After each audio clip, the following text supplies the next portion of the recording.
niat yang benar karena Allah, bukan sekedar menghasilkan produk pengetahuan yang bermaslahat, namun juga menghadirkan percepatan ilmu yang dahsyat. Nah, bikin status. Baik, jadi ini poin pertamanya, niatkan karena Allah lillah. Karena itu silahkan cek, demi Allah saya katakan, silahkan cek ulama-ulama terdahulu, ulama-ulama klasik, baik yang bergerak di bidang syariat yang kita kenal, ya, Al-Imam misalnya Abu Hanifah, Al-Imam Malik, Imam Syafi'i, ya, Imam Ahmad bin Hanbal rahimahumullahu jami'an. Ya, saya mengambil periode yang agak di masa-masa emas, ya, yang kalangan salaf tapi di akhir-akhir, sehingga lebih dekat kepada generasi-generasi setelahnya. Kalau sahabat sampai ke Nabi nggak usah ditanya, itu udah otomatis niatnya sempurna itu, ya, insya Allah sempurna. Karena itu di ilmu hadis al-ashab kulluhum udul, semua sahabat tuh kategorinya adil semua, karena niat baiknya luar biasa, tak tergambarkan, ya. Sedang nggak butuh aja bisa ngasih orang. Wa yu'thiruna ala anfusihim walau kana bihim khassasah, di Quran surah 59 itu ayat 9 sampai 10, itu kan dahsyat. Tapi generasi setelahnya ini yang mau saya sampaikan, dengan niat yang sangat luar biasa, baik di ilmu syariat ataupun di ilmu umum yang punya produk-produk yang abadi sampai dengan kini, ya, Ibnu Sina, Al-Kindi, Al-Farabi, Al-Khawarizmi, ya, Al-Battani, Jabir bin Hayyan dan seterusnya. Produknya bahkan sampai kini memberikan maslahat bagi kehidupan manusia di muka bumi. Apa yang mereka lakukan sejak awal ini membangun semua persepsi ilmunya didasari dengan niat yang tertancap kuat, mengakar di jiwa mereka, menjulang ke langit, yang mereka niatkan hanya untuk Allah saja, untuk ibadah. Ini keperluannya.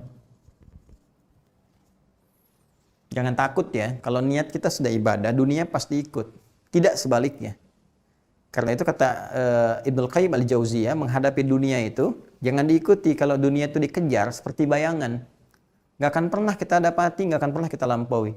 Besok kalau nggak percaya kejar bayangan tuh, balapan lari sama bayangan, Anda capek sendiri, ya. Maka bagaimana caranya? Berbalik, tinggalkan, maka bayangan akan mengikuti. Pun demikian, ketika kita niatkan semua apa yang kita kerjakan dari pengetahuan sejak mulai di bangku sekolah, niatkan lillah, niatkan untuk berkhidmat dalam kebaikan. Niat karena Allah itu, satu, punya nilai ibadah, yang kedua punya nilai-nilai kebaikan. Nanti Allah akan bimbing ilmu kita menjadi maslahat, jadi manfaat. Ya, itu bedanya, ada berkahnya. Ya, ziyadatul khair, bertambah nilai kebaikannya. Dari mulai tingkat sekolah sampai ke kampus, Anda belajar di kampus manapun, silakan, di kampus umum gak ada masalah. Anda belajar fisika, matematika, kimia, biologi, ya, apapun Anda bisa pelajari. Nanti setelah Anda lulus dari itu semua, ketika niat Anda benar, Allah akan berkenan membimbing dengan ilmu itu melahirkan karya-karya yang bermanfaat. Anda seorang arsitek, bikin bangunan-bangunan yang bermanfaat. Ya, selain rumah ibadah, bikin kantor-kantor yang baik. Nanti insting itu akan dibimbing oleh Allah. Anda nggak akan mungkin menerima proyek-proyek yang buruk, mustahil. Ya, Anda belajar dengan benar, niatnya karena Allah, tiba-tiba Anda bangun tempat-tempat maksiat, itu mustahil. Hati Anda akan berontak. Ya, hati kita akan berontak, mustahil. Ya, ini tuh poinnya.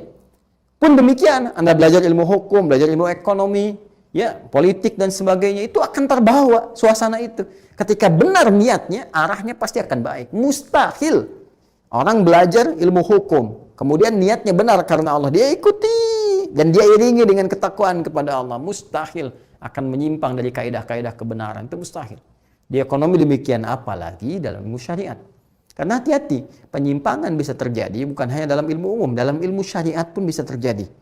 Betapa banyak orang-orang belajar ilmu-ilmu tertentu, bahkan dalam konteks syariat bisa keliru, bisa fatal dan bisa salah. Ya, bahkan para ulama mengidentifikasi sejak dulu, ini bisa menyimpang, bahkan dari sisi pembelajaran ilmu agama. Ya, itu bisa dibuktikan. Ya, ini niat. Ini tidak mudah teman-teman sekalian. Ya, bahkan saya juga mohon didoakan ya. Mohon dengan sangat didoakan para ustadz, para kiai, para habaib, ya, ulama-ulama kita, ya, baik yang personal maupun tergabung di komunitas, ya, di ormas, baik MUI ataupun ormas-ormas tertentu, doakan, karena nggak mudah pelihara niat ini. Ya, di antara manusia-manusia, insan beriman yang dihisab di hari kiamat, yang di awal-awal, 3 golongan utama itu banyak yang masuk neraka. Ya, golongan pertama para orang-orang ahli ilmu, yang mengaku ketika ditanya, "Kau apa yang kau lakukan dengan ilmumu?" Mereka mengatakan, "Ya Allah, kami ajarkan karenamu." Kata Allah, "Kadzdzab," bukan kadzib, tapi kadzdzab. Kadzib, kadzib sekali dusta, kadzdzab banyak berdusta. Dibuka filenya, ternyata dia hanya niatnya untuk mencari dunia saja. Ngajar untuk cari popularitas. Kalau sekarang di dunia banyak ingin cari subscriber saja, kan? Ingin cari penghasilan dunia. Kalau dulu orang cari amplop macam-macam, sekarang pengennya ya dapat penghasilan dari YouTube, dari apa, dari macam-macam, niatnya sudah ke dunia. Baik ya. Secara kaidah kalau keduniaan itu pilihan, ya. Tapi kaidah akhirat ketika semua difokuskan ke dunia, akhiratnya nggak dapat. Jadi kalau kita niatkan lillah karena Allah akan bimbing. Dunianya dapat sekaligus dan diarahkan dari dunia itu untuk produk yang bermaslahat lagi. Diarahkan lagi sehingga nilai manfaatnya banyak. Dunianya dapat, nyaman. Tapi diarahkan oleh Allah dengan berkualitas. Ya. Anda pun demikian. Ya, jadi jangan diduga mudah. Yang kedua, orang kaya yang dengan kekayaannya itu sering terlihat dermawan. Sering bagi. Ditanya, "Apa yang kamu kerjakan dengan harta yang kau bagikan itu?" Mereka berkata, "Lillah, karenamu ya Allah." Kata Allah, "Bohong, kadzdzab kamu." Buka filenya, ternyata niatnya untuk riya. Ya, pengen diketahui orang, pengen catat dan sebagai orang dermawan.